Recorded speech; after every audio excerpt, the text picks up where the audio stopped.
ಪಾವನಾದೆನು. ಶ್ರೀಗಿರಿಯ ನಿಲಯನ ಪಾದ ಕಂಡು ಪಾವನಾದೆನು.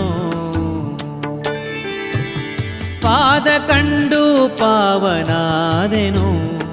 ಶ್ರೀಗಿರಿಯ ನಿಲಯನ ಪಾದ ಕಂಡು ಪಾವನಾದೆನು.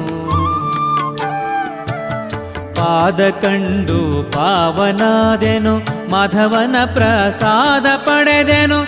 ಹದಿಗಾಣದೆ ಪರಮ ದುರ್ಭವ ಬಾಧೆಯೊಳು ಬಿದ್ದು ತೊಳಲಿ ಬಳಲುತ್ತ ಮೆದಿನಿಯೊಳು ಜನುಮ ತಾಳಿ ಅಭೇದ ಮತದ ಹಾದಿ ಬಿಟ್ಟು.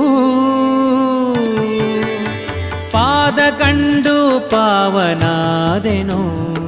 ಶ್ರೀಗಿರಿಯ ನಿಲಯನ ಪಾದ ಕಂಡು ಪಾವನಾದೆನು.